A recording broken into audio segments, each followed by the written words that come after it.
We were running against an incumbent, which everyone says you can't win if you run against an incumbent. But I had a big advantage that most of them didn't realize. I had been in business for 30 years. We had a fairly good-sized store. About 30% of the households in Salem had accounts at our store. So I was pretty well known. That's really the key of running, is name familiarity. People that are already in office have a big advantage because they get notoriety and they get articles in the paper and about themselves. So they have a big advantage over someone just coming in trying to run. But I had the advantage of a lot of people knew who I was. Thelma and I went door to door. We knocked on a little over 10,000 doors, and we worked at it 7 days a week for about 3 or 4 months, going door to door in the middle of the summertime. And it was difficult in that West Salem was part of the district I was representing. You either going up or down. And we climbed lots of stairs and knocked on lots of doors. Kevin Mannix and I were both new members, came in together, both on the Labor Committee. And Kevin was very knowledgeable about workers' comp because he was an attorney that worked in that field. And so the two of us started together to try to get corrections. And at that point, Kevin and I had been able to work through writing a new bill. And we worked on that for about 5 months. And we were able to get it introduced and passed in 1993. And 95 is when it finally took effect.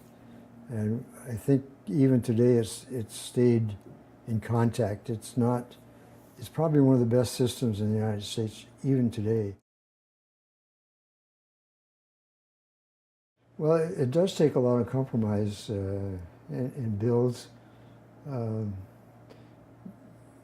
I used to, when I was in the sessions, at the beginning of sessions, I would usually pick 3 items that I wanted to accomplish. I wanted to make changes.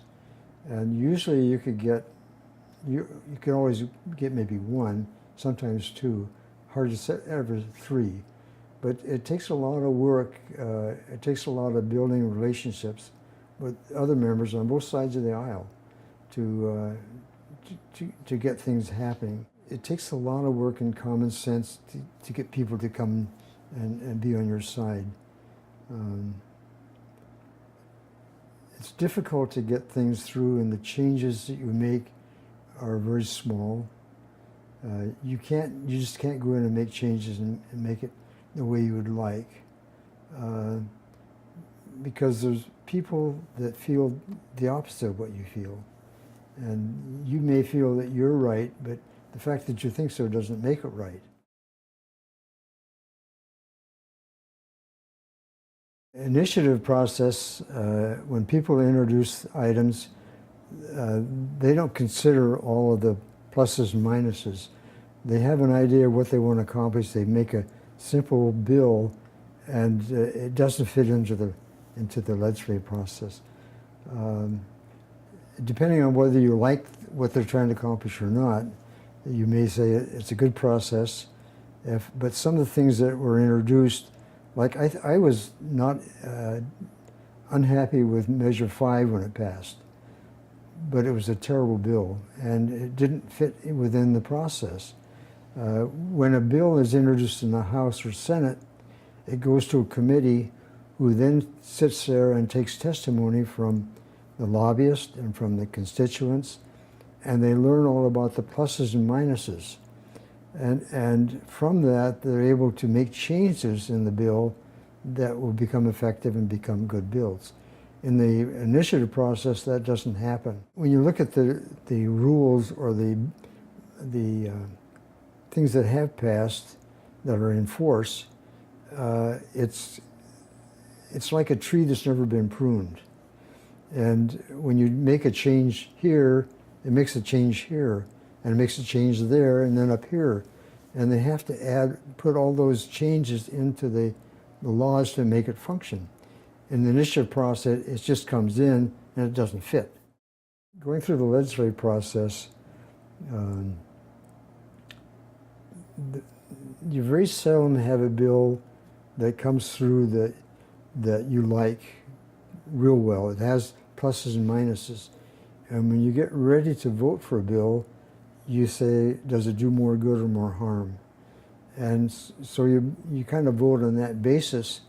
And if you made the vote 2 days later, you may have gone the other way. So many of the bills are that close that trying to find a balance so that it does more good than harm. So it's not just a very easy vote. You have to really study to what the effects are going to be, and you have to listen to people that it's going to affect. There's magic numbers in the legislature. It's 31, 16, and 1.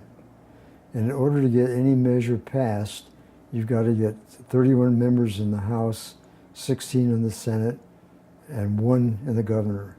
So bills are passed in the legislature on emotion. They're not passed on logic. And most of the time, the Democrats are really great at using emotions, and the Republicans are always trying to figure it out logically, and logic doesn't sell. Look at how the legislature is formed and how it functions. The party that has the most votes, and in the case when the Republicans became in charge, we were only ahead by like 2 votes. In other words, there was 2 more Republican members than there were Democrat members. The first vote you take is the most important vote for the whole session. And the first vote is picking leadership for the legislature. If you have only 1 member more, you still elect the leadership.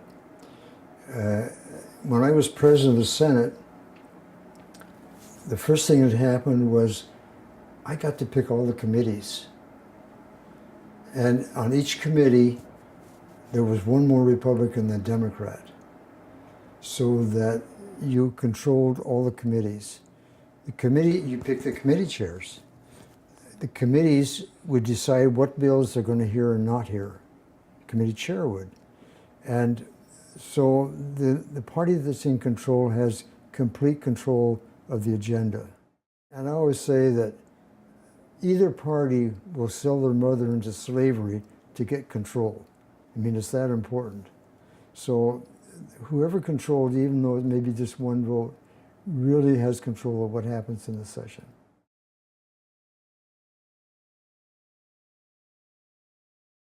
It's sort of a natural progression. You'll find that most members in the Senate were House members, and they go into the Senate.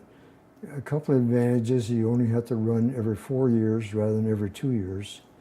And secondly, you only have 30 members that you work with. Most of them are more seasoned. They understand the process. You only have to convince 16 of them rather than 31 of your issue. So there's quite an advantage in being in the Senate. It's a much more sedate, reflective body, where the House gets kind of wild because a lot of them are new, and you seem like to have more rabble-rousers over there than you have in the Senate.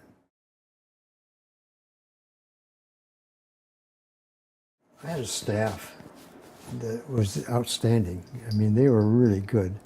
And we worked as a unit, and we got things done. But I, as an individual, you can't do that much. So it takes the other people around you to make it happen. Mm-hmm. So I think I need to emphasize that 1 person can't do very much in the process. But with a group of people, you can.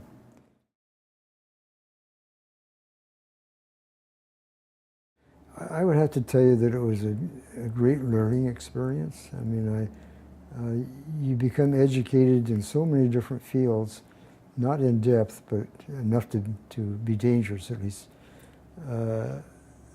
It was probably one of the better experiences that I had in life. And you learn